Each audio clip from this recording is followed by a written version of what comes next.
Okay, why don't we get started? So I want to thank everyone for being here, and I especially want to thank our guest, Diego Medina, who will be speaking to us today about his people and their history in our area, and perhaps bring us up to date on the status of his tribe having input into some of the planning that NMSU is doing in the vicinity of the Tortuga Mountain, which is sacred land to his people. Diego is a noted artist and an educator, and he's also the Tribal Historic Preservation Officer for his people. And I don't know if he's planning on talking about this or not, but one thing I know I'm really curious about is the status of his people's federal recognition. So with no further ado, I'll turn it over to you, Diego. And again, thank you for being with us today. Wonderful, wonderful. Thank you so much. And thanks everyone for joining in.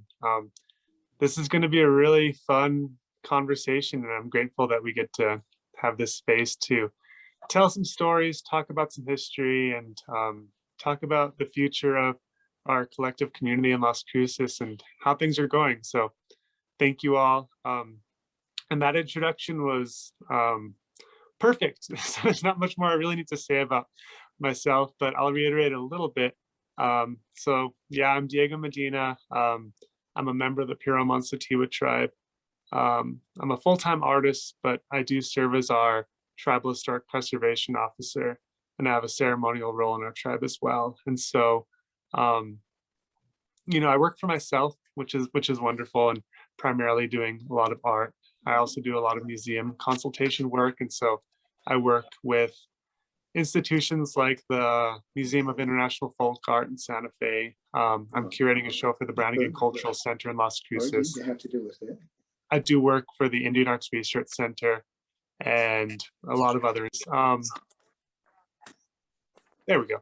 There's a lot of hats I get to wear, and I also serve on the Policy Review Committee for the City of Las Cruces. So I get to have fun in all those city council meetings.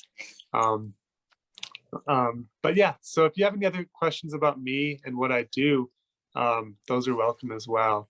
In terms of my role as a tribal historic preservation officer, it's, for those of you that don't know, it's something that, you know, tribes have, and it's kind of an in-between with some more cultural esoteric matters and some more forward-facing interactive, you know,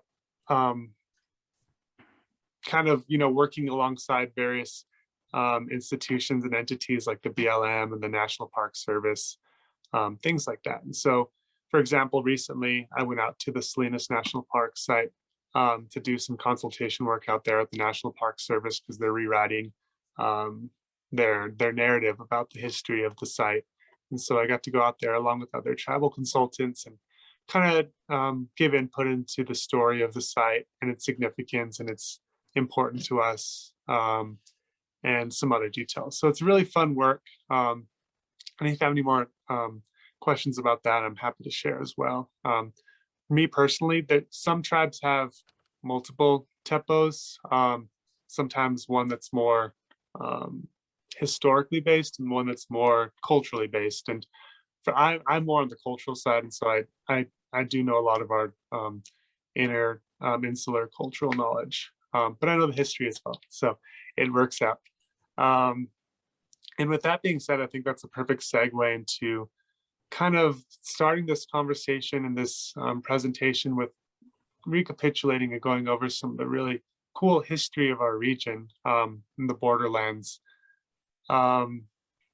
We live in a really special area. The borderlands, which is the area I'm referencing from present-day Juarez up into the village of Doña Ana and everything on the periphery, has some of the oldest history on the continent. As we know now, obviously the footprint site at White Sands is the oldest archaeological site in the continental United States.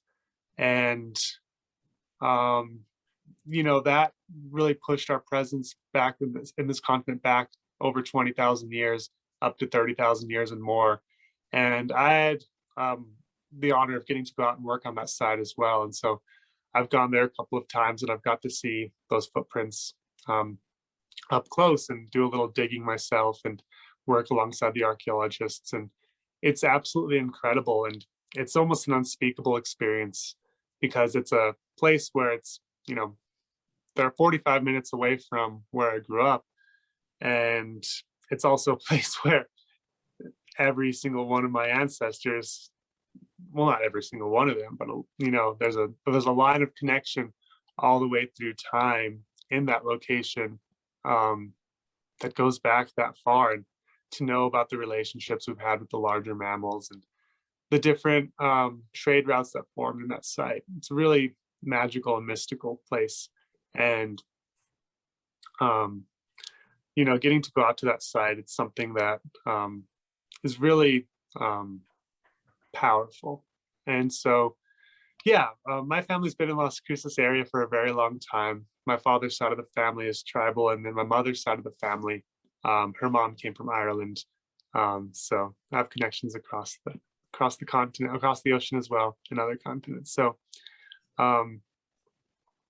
that site, White Sands, really, I think brought a lot of attention to how much more we can discover in the borderlands. As some of you may already know, we also have some of the oldest petroglyph sites in the state of New Mexico, right around the Las Cruces area. And we have a lot of other really significant historical discoveries that were made in the surrounding areas. For example, the first site of cultivated corn being documented in the continental United States was also near Peña Blanca. And then, of course, in the Tularosa cave, they found that oldest cotton weaving, which shows that cotton cultivation was also first done in the borderlands area. And that's, a story that's attached to a long history of trade with Mesoamerica. Both corn and cotton originate in Mesoamerica and get traded up through the rest of the United States. And of course, that trade route has to come right through Las Cruces. And so that's the role we play in a lot of the unfolding history of the indigenous Americas, kind of being that center point from which a lot of trade and travel goes through. And to this day, the Paso del Norte area, the Borderlands area, still serves that function in terms of, space for refuge or migration or cultural exchange and so on and so forth. So I think it's really special to see how through time the Borderlands has remained an important place for people who are traveling. And we'll get into the geography of the Borderlands a little bit, how it relates to our cultural values, but a little bit more about the history of our tribe, jumping ahead a bit. And so our tribe is composed of 3 cultural ethnic groups indigenous to New Mexico. And so we have, of course, Piro, Manso, and Tiwa. Our Manso ancestors are Mogollon descent, so originating in the southern New Mexico area from Mogollon land, for a mnemonic reference, is Gila to Hobbs, basically. And so that entire strip of land in southern New Mexico, but also deeper into northern New Mexico as well. Our Piro ancestors, of course, originated in central New Mexico, as do our Tiwa ancestors, and are connected to the ancestral Pueblo and people and the Pueblo migration that came from a lot of different areas, including the Colorado Plateau. And so we have a lot of different connections across the Southwest in our tribal group in Las Cruces. And we formed as a cohesive tribal group with all 3 ancestries and lineages around the 1700s after the Pueblo Revolt. And so the Pueblo Revolt was essentially the first American Revolution, right? I wouldn't even call it a revolt, because revolt sometimes implies it's not successful, but it really was a successful revolution. And all of our Pueblo relatives kicked out and exiled the Spanish from northern New Mexico and from Santa Fe. And so that was a really important turning point in the history of the entire continent. And the Pueblo Revolt is that key moment that not only fractured New Mexico into two different hemispheres between North and South, but also ended up leading to the establishment of the colonial borderlands. And of course, the growth of our tribe's presence in the borderlands. So upon the Pueblo Revolt of 1680, I guess I'll give a little bit of backstory. There was a Pueblo leader from Okiawinga Pueblo, formerly known as San Juan Pueblo, about an hour north of Santa Fe, named Pope. And he was informed through divination that a revolt was necessary. And part of the reason why he felt it necessary to initiate the Pueblo Revolt was not only because of the violence that colonialism had established in New Mexico, but also because of the imbalances that were created. And so there was droughts coming because the agricultural cycles and the ceremonial cycles had changed, and he noticed a shift in the climate and the ecological infrastructure of New Mexico. And he was really concerned that if things were to continue, it would end up resulting in ecosystem collapse and disaster, and the drought would worsen. And so he knew that the role Pueblo people played in the ecosystem was maintaining spiritual balance and using ceremony as the medium for that balance. And so the Pueblo Revolt was initiated because Pope had a vision that they needed to overturn the missionization that was occurring and revert back to the original seasonal and cyclical calendar of ceremony that was related to both cosmological knowledge, but also the natural world and how everything, had its place in maintaining the proper homeostasis within the ecosystem. So that was what the impetus behind the Pueblo Revolt and Pope's influence in initiating it. And so in 1680, obviously the revolt occurred. And the aftermath was an exodus of all of the Spanish people from Santa Fe and from northern New Mexico and central New Mexico. And that exodus also included our Piro and Tiwa ancestors. So our Piro and Tiwa ancestors were situated in central New Mexico. So from the area between Socorro and Mountain Air, that's the Piro homelands. Socorro was Tepana and Pilabo Pueblos. And then Mountain Air, of course, is where you have Quarai and Gran Quivira and Abo and Tenabo, Chilili, Tahique, all those Puebloan sites. There's about 30 different Piro Pueblos in central New Mexico, at least, if not more. And what happened after the Pueblo Revolt is the Spanish came and took all of our Piro and Tiwa people from central New Mexico down to Paso del Norte as slaves, essentially. And a lot of the people taken, even on the Spanish military rosters after the Pueblo Revolt, were Genízaros or native slaves. And that's something maybe we can get into a little bit if we have time. But nevertheless, the exodus occurred and central New Mexico was abandoned. All of our sacred sites and Pueblo sites in central New Mexico had to be abandoned, and we were established in the missions in Paso del Norte, and which is present-day Juarez, El Paso. And of course, there was Isleta, Socorro, Senecu, Guadalupe, Pueblos all established in Paso del Norte, but there's also a couple others like San Diego and San Francisco that eventually got subsumed into the larger Pueblos. So that's kind of our story of the Pueblo Revolt and how our Piro and Tiwa ancestors ended up migrating into the borderlands region, intermarrying with our Manso ancestors who were living in the missions during that time as well. And so through the Pueblo intermarriage, like I had mentioned, by 1700, there was a cohesive Piro-Manso-Tiwa ethnic and cultural identity that was in the borderlands region.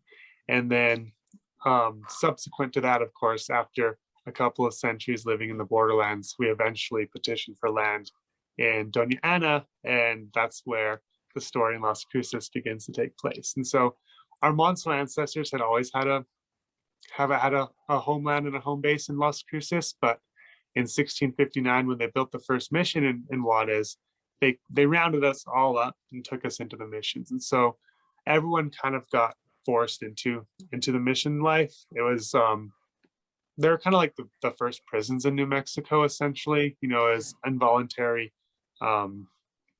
incarceration in the missions. And it wasn't until that forced missionization kind of cooled down that things got a little more loose, and intermarriage outside of the pueblos began around the turn of the 17th century, or turn of the 18th century into the 1800s. And so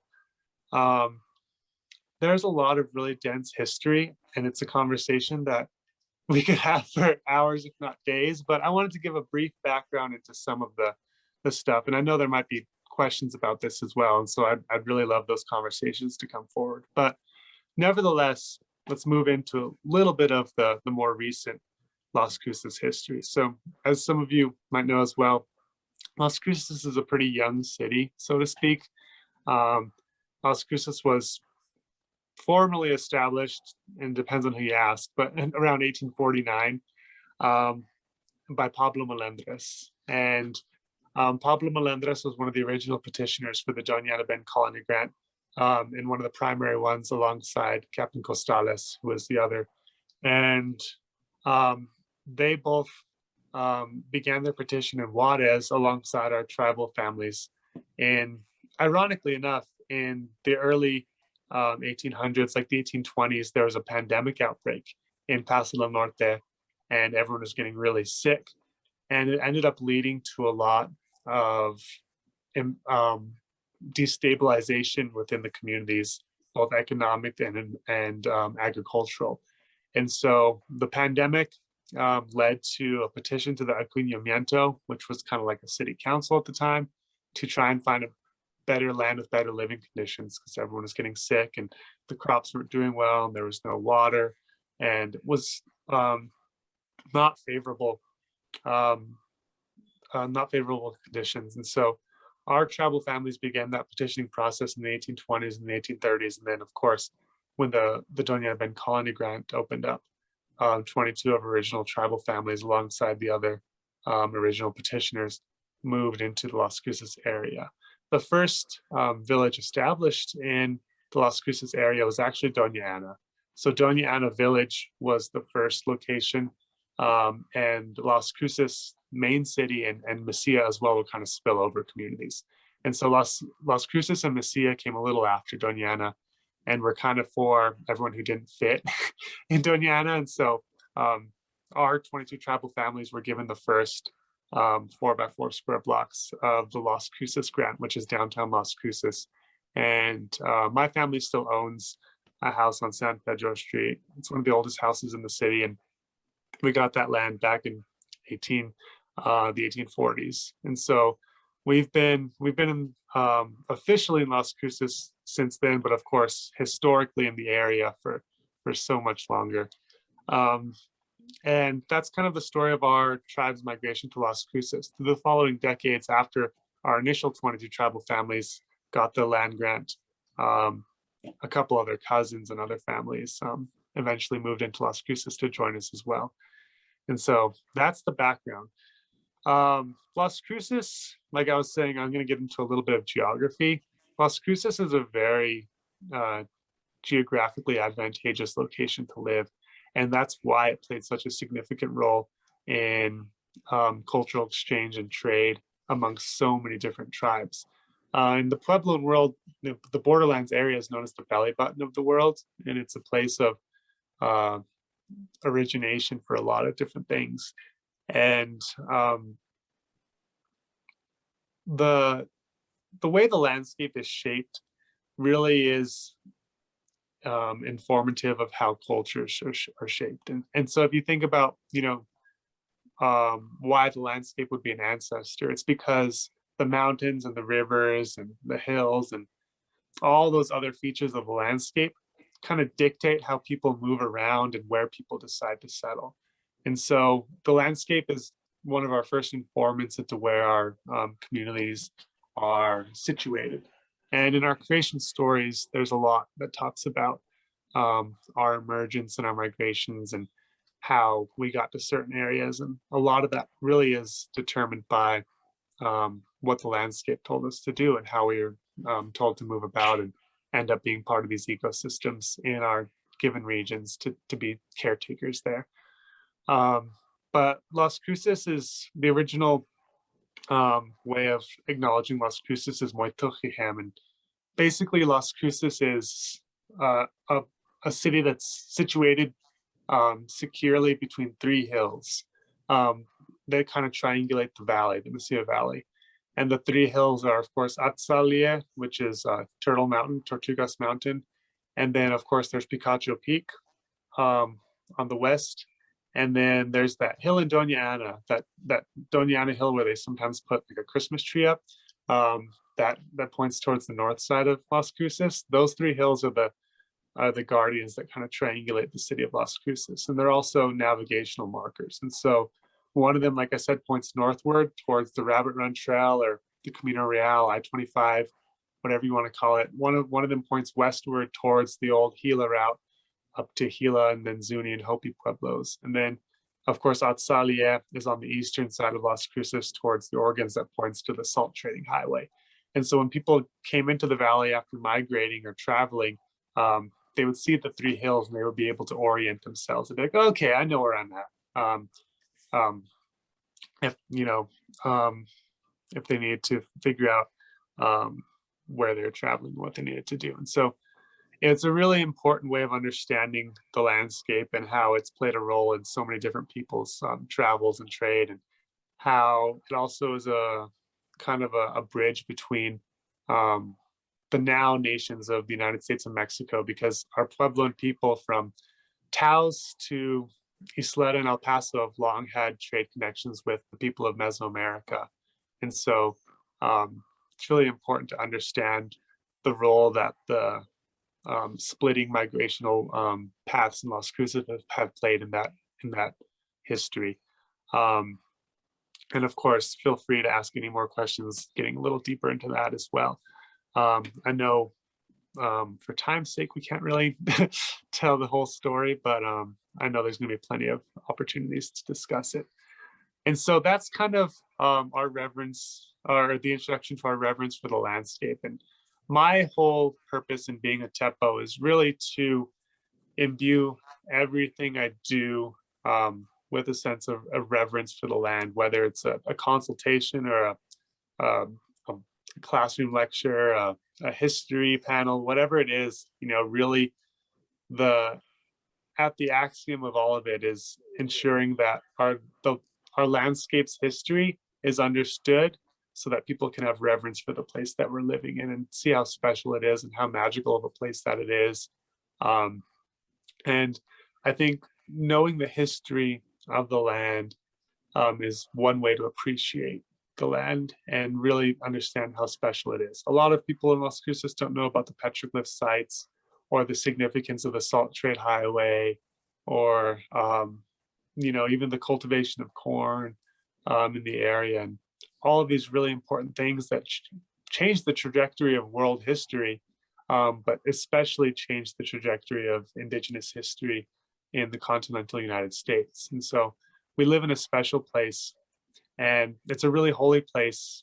I think it's not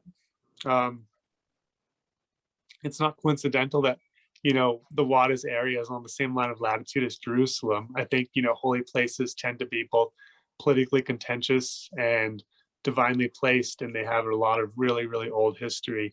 And so knowing that our borderlands region has a connection to this really holy history of divine connection, and also just history of connection in different epochs of time, all the way going back to our coexistence with the larger mammals and mammoths, to the different cultural transformations and the advent of agriculture that led to how we understand our ecosystem today. So it's a really special place, and I want to make sure that that my reverence for the land gets across, so that people can really see that we all have a responsibility and caretaking for it in the best possible way, both in terms of our care for it in the natural sense and also in the spiritual sense. So I think it's a really impending goal right now to get people to step into that role of caretakers of the landscape in Las Cruces, because I feel like if people see it only as a desert wasteland, then of course it opens up the opportunity for people neglecting it and developing it. And before you know it, we'll have 10 Walmarts in Las Cruces instead of 4. And, you know, people do whatever they want in the desert and damage things. And it's not really the collective trajectory we need to ensure that our descendants have a prosperous future in the region. And that's ultimately what it's all about, because not just for our tribal community, but for everyone living in Las Cruces, you know, our values of land-based practice really ensure that we all have a future to share in the landscape, and water to drink in the landscape for that matter, because obviously we don't have that much. And that kind of gets us into the conversation around the development on Turtle Mountain and why it's so important to really push NMSU to rethink their values of land and how they treat and see land, and especially, you know, sites with cultural significance that on record go back hundreds of years, but in our cultural practice go back thousands of years. And Turtle Mountain, like I said, is the eastward facing hill out of the 3 that triangulate Las Cruces. And as the hill that is oriented eastward, it's associated with both the sunrise and the timekeeping of the solstices. And so acknowledging the shifting of the seasons by doing a pilgrimage eastward is a ceremonial practice that is really old in a lot of communities, not just in Pueblo communities. And so Turtle Mountain has been a place of reverence and prayer and offering for a long time, because it's our place and our portal from which we connect to these greater natural phenomena that allow us to live on the earth, and the seasons that allow us to conduct our lives in the way that we do and have successful growing seasons, and you know, make sure that our lives are living in a state of abundance within the seasonal calendar that we're given. And so I think that it implicates a lot of bad things to develop on Turtle Mountain. You know, whenever you know, desecrate a spiritual site, it doesn't end up resulting in good things in the long run. And again, this goes back to not only our concern with the mountain, but also just knowing what it would entail for everyone in Las Cruces. And so NMSU has had plans to develop in the area on the base of Turtle Mountain, even a little bit on the mountain itself. I had seen the plans. I had a meeting with the development team that's working with NMSU a month or so ago, and I got to see the full scope of what they have planned. And essentially, it's a bigger golf course. I know there's a lot of like hearsay and rumors. I even heard them myself that it was going to be a strip mall, it was going to be restaurants, it was going to be apartments, this and that. And those are all possibilities, but the confirmed plan for phase 2 of their development, which is the part that goes and butts up against the mountain and kind of crosses over parts of the mountain, is a bigger golf course. And so NMSU already has a golf course there, and they want a bigger one. So that's kind of what we're working to prevent. It was kind of funny in the meeting when I had with them, because when they told me it was a golf course, I was a little bit like taken aback, because I we have what, 4 golf courses in Las Cruces, and one of them is an 18-hole golf course, and it just felt really um, superfluous. I didn't really expect them to be like, no, we want to build this golf course. I thought that it was gonna be like, okay, you want to have like the strip mall, you want to have restaurants, and those are part of it. I think the golf course is going to have more restaurants and maybe some other things, but nevertheless, they're going to flatten and develop all that land to expand on the golf course. And so I, of course, voiced that my concern is that, when you destroy something, you can't undestroy it. And places that have sacred significance, that have ecological significance, that have ceremonial significance, and also historical significance are important for the entire community of Las Cruces to preserve, because it's part of our story collectively. And it really it's really illustrative of how the community sees itself when how these sites are treated.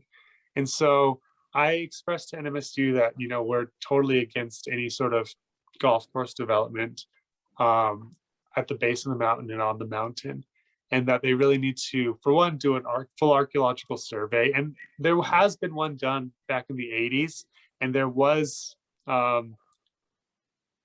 were findings that there had been,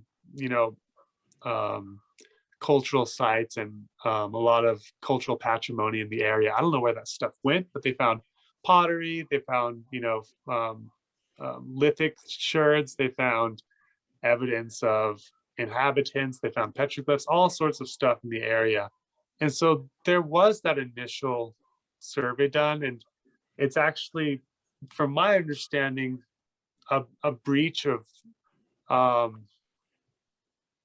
some sort of I'll have to think of the exact term, but I don't think you can actually do that if there has been archaeological sites documented. And so I know that NMSU was kind of quiet about this development for a really long time, but now that it's groundbreaking is about to happen and they're getting started on it, I think a lot of people in Las Cruces have been kind of upset. And I got hundreds of emails, if not more, or of people voicing their concern about the development on the mountain. And not only to our tribe, but a lot of people in Las Cruces have a connection to that site, and it's used recreationally, or it's a place where their family have stories and they like to hike. And and not that the mountain won't be there anymore, but desecrating the base of the mountain really changes the presence of the mountain, and it really is a mistreatment of a mountain that has cared for us, and that we need to caretake for. And in terms of the progress now, obviously development takes a long time, which is a good thing, but it's also something that shouldn't happen anyways. And so I know that phase 2, they don't want to really start that until a year or two from now. But as we all know, a year or so can go by pretty quick if nothing's done. And I think it's especially critical right now to make sure NMSU knows that, we need to really change our values towards land in general, so as to not become a sprawl of needless development that ends up, ruining the ecosystem past the point of repair, and past the point where it ensures a healthy future for everyone living in Las Cruces in years to come. And this mountain is an important, point to bring this all up, because it's a sacred site as well. And so it really is, a make or break moment where it's like, it's a critical moment where we have to kind of say like, hey, are we going to respect history and culture and what makes us who we are in Las Cruces, or are you all going to let that go for the sake of a golf course? So not to say that people shouldn't have their golf courses. I'm not trying to make that argument at all, but I think there's better solutions and more important considerations to be made. And so I know that, um, I want to leave a lot of time for questions and answers, but I do want to get a little bit about, our tribe and, you know, our story, because I know that's going to be something that a lot of people have questions about. And it was mentioned at the beginning. So yeah, we're the tribe with the longest open petition in the BIA. It's been over 50 years, and um, our elders who began that petition, a lot of them have since passed on. We have a few elders alive right now who are 95, 96, who were there at the beginning of it. But the tribal elders who initiated our petition have since passed on. And it's a really bureaucratic and cumbersome process. The BIA, of course, like any government agency, is very slow. And and the OFA specifically, which is in the BIA, is even slower. And so it's we're at a critical pivot point in the history of Las Cruces, though.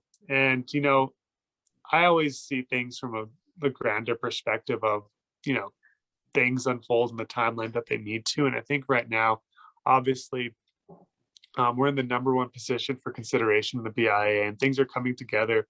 Historical awareness is being brought up in Las Cruces.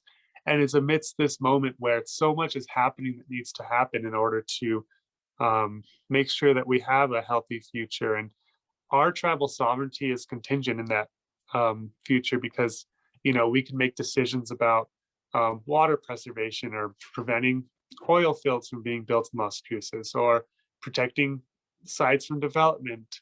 All of those things are things that are under our purview within our sovereignty. And so for me, when I tell people about our sovereignty, I tell them that it's for the land more than anything. Our sovereignty ensures that we can protect the land at the level we need to, and that we can preserve our culture and our language and our ceremonial life ways in the way that they need to be.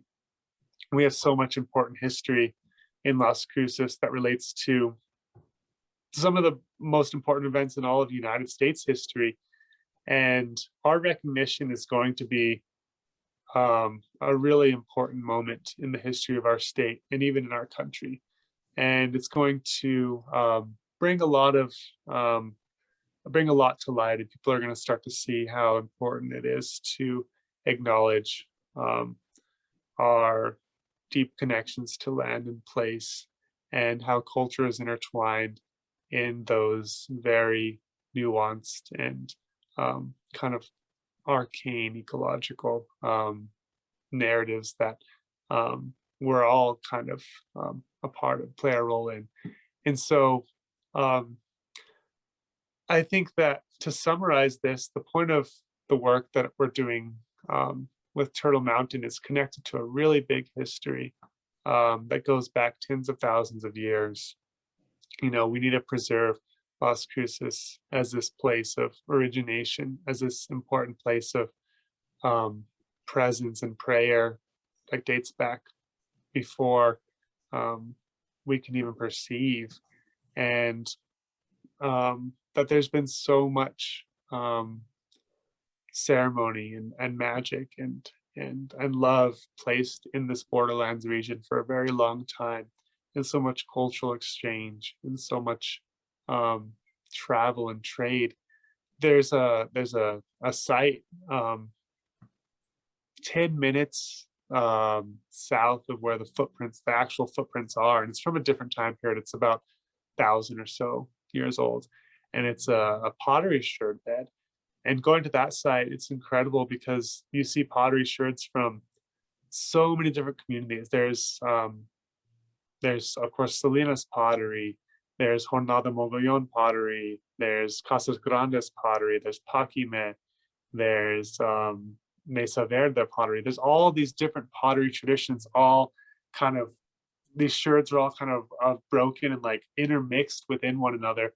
And it's kind of it's both a beautiful sight and a very like nostalgia inducing sight. But I think it's for me, it was really special going to that side as well, because you see all of these different people who have put their prayer into this place and have came together because they had a vision of prosperity for everyone's future. And everything that they did is connected to this ancient prayer that goes all the way back to creation itself, of ensuring that we're doing the best we can for those to come. And I think right now, what we got to do is just that. And we got to make sure that we're connected to the oldest prayers that were ever spoken from the lips of our human ancestors about our place in this reality and what we're supposed to do with it, and how we're supposed to make sure that we're protecting both our landscape and the future of our descendants. And it's an important responsibility. And so Turtle Mountain is one piece of that story, and it's also one piece of the story of our sovereignty, and how we've had this ongoing limbo, basically, of with the BIA. That's and we're in a great position. It's actually, very timely, and I think right now is an important time for our sovereignty, because we have the perspective we need to know what to do with it. But all of it's coming together, and I think right there in the middle of it is Turtle Mountain, and making sure that NMSU doesn't build a golf course at the base of it, so that ceremony can continue at that site, and so that people can continue to enjoy recreational use of that site. And that, we let land be land sometimes, and we really change our values of land in general in Las Cruces, so people don't just go throw trash in the desert, that they actually go out there and really see the beauty of the landscape we're living in, and how special it is to be connected to some of the oldest history in the Americas, and to live in a place where people have had such prayerful and ceremonious experiences in. And so that's that's my presentation on some of our history, the most brief and maybe scattered recapitulation of our narrative I can offer, and some of the concerns related to Turtle Mountain and the development of the site, and where we're at currently. And I think it's going really great. I will say that I had a great meeting with NMSU. I don't think they expected me to know what I was talking about, which played to my advantage. And it was, I think they definitely saw the perspective I was coming from. And I know money sometimes talks louder than people, but I can talk louder if I need to. So with that, I'd love to open up to questions, and we might even have some in the chat. I haven't been paying attention, but if anybody has any questions, I'll go ahead and look at the ones in the chat. But if anyone wants to unmute and chime in and speak up and ask some questions, I think we could use the next 10-15 minutes for that before we close for the day. Let me see. Thank you, Diego. And what I'll do, folks, is see if you can unmute yourselves. But I don't know what's going on here. We do have a question in the chat, and this comes from Jane Ash.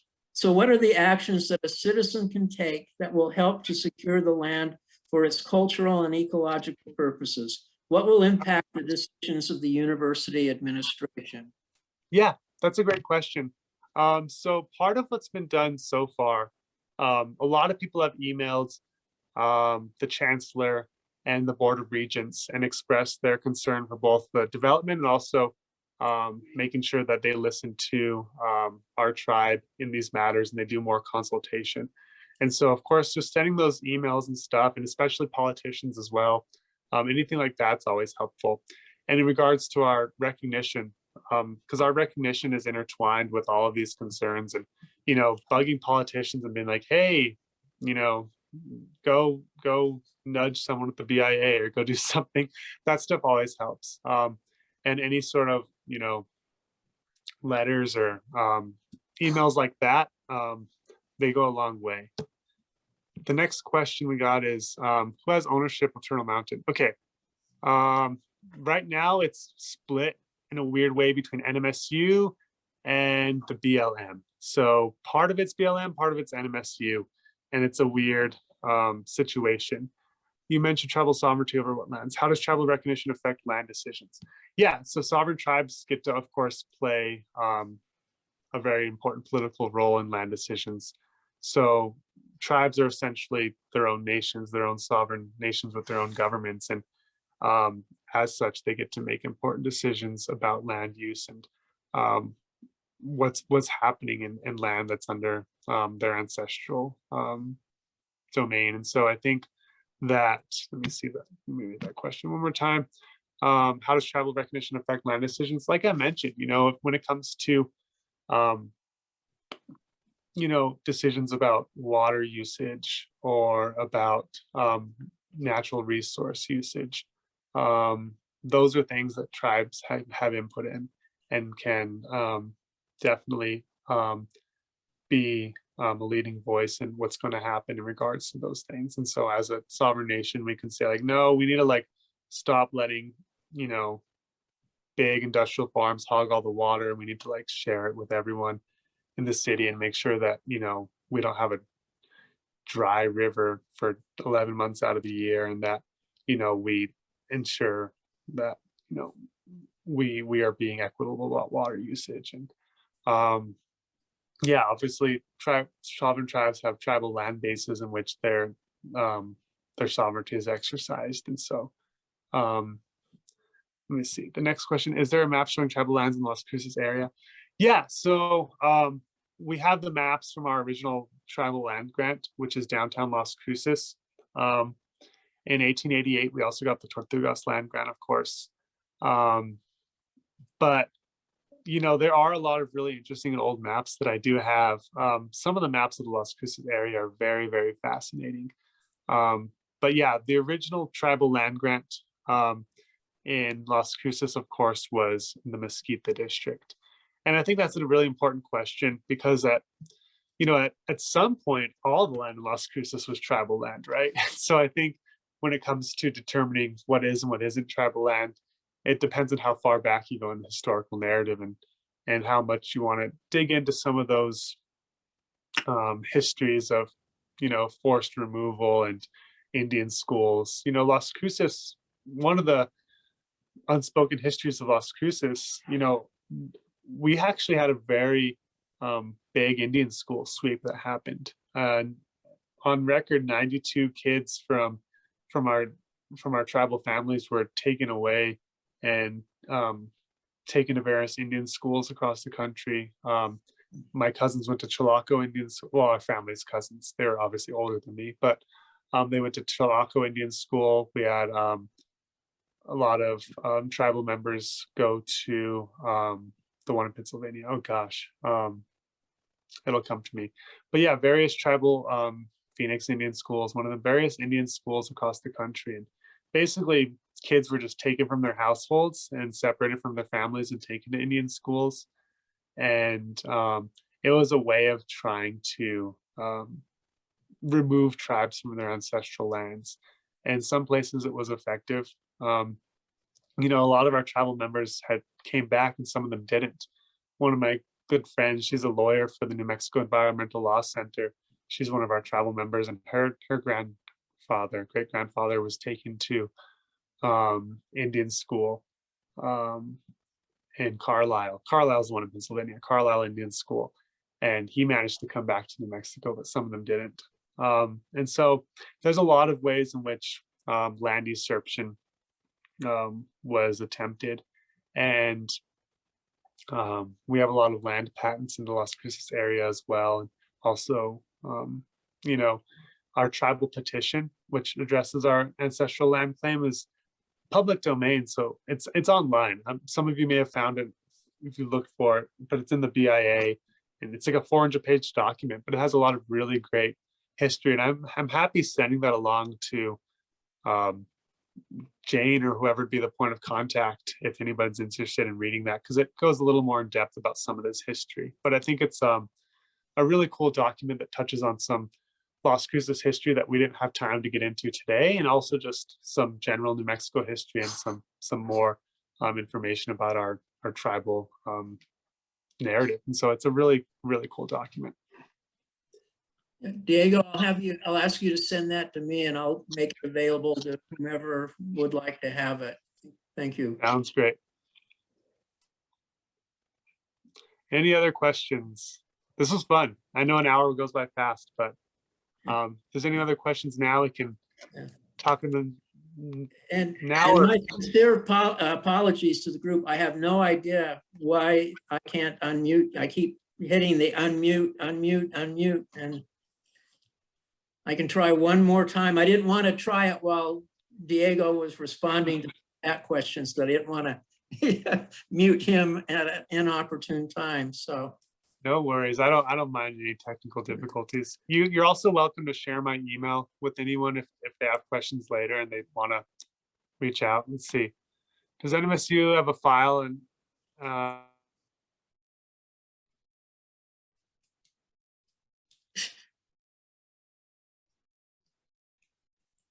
see if you can unmute yourself, Diego.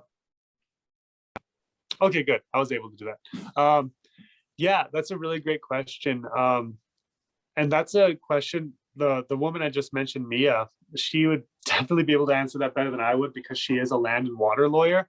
And so, like I said, she works for the New Mexico Environmental Law Center, and she also does legal work for our tribe. And, you know, she would know a little bit more about that. And so if you really are curious, I can connect you with her and she can go over some more of that legal land stuff, because admittedly, I'm a culture bearer and an artist. I'm not a politician and I'm not a lawyer.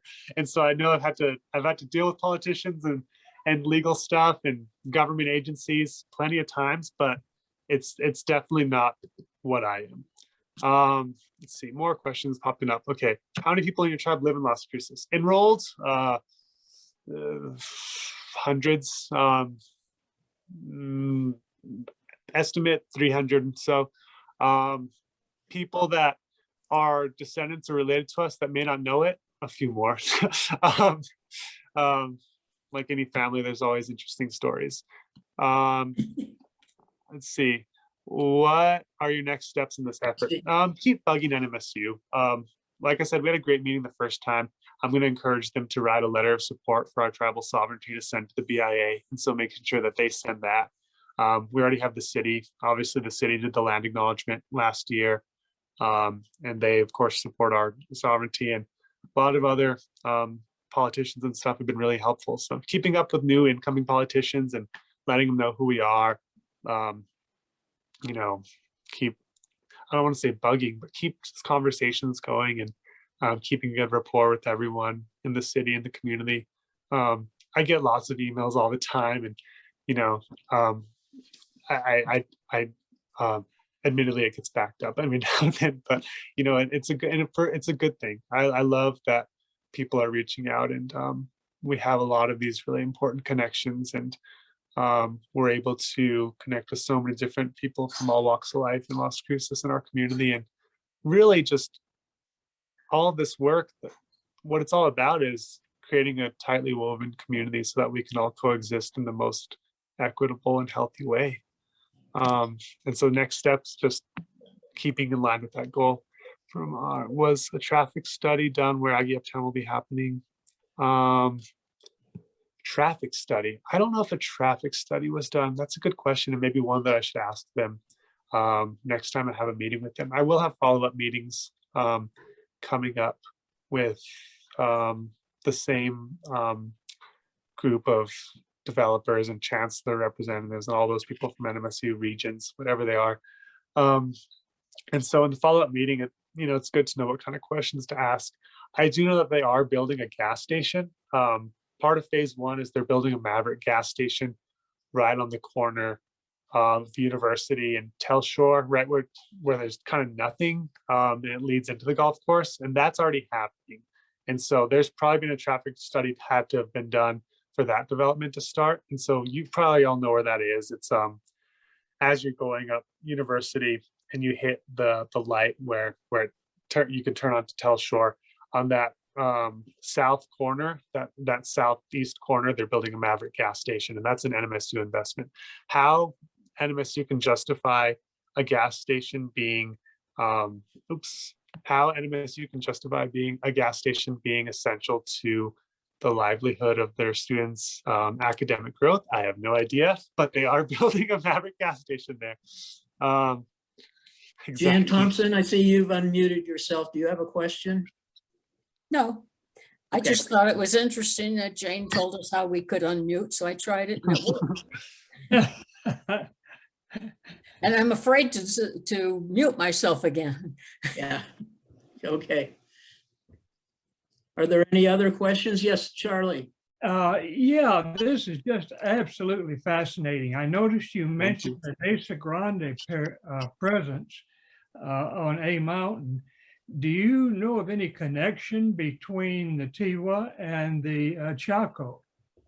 Yeah, if you look at our central New Mexican Pueblo and Sons, and if you've never been to the Salinas National Park, it's a really incredible place to go. It's right there near Mountain Air. But we have obviously the architectural connections. And so our Puebloan people have had various migrations from the Grand Canyon to the Colorado Plateau, and then of course to the different landing points here in New Mexico. And so we share ancestry with the people of both Chaco and Mesa Verde. Both of them were larger sites and they disbanded. And part of our Pueblo values and creation stories speak to these different points in history. And basically when communities got too big, it didn't align with how our Pueblo communities were meant to be structured. And so people would break off and move away and go to different locations. And there's often always environmental implications too. When water runs out, when things aren't going well, you find a new place. But yeah, the architecture obviously is a direct parallel to the Mesa Verde architecture. And so we carried on that tradition. And Mesa Verde is also one of the places where the medicine societies originate. And so we have connections ancestrally in our ceremonial practices related to these sites and where some of our more esoteric knowledge systems originate from. Great question. I see that someone in the chat asked about the size of your community, Diego, what the population count is. Yeah, like I said, we have a pretty small population, and so we're it's going to grow, right? But a few hundred. I don't know the exact number off the top of my head, but I would say that enrolled tribal members we have a good guess would be around 300, give or take. And most live in the Las Cruces. Some of them live. We have a few families that live in San Diego area.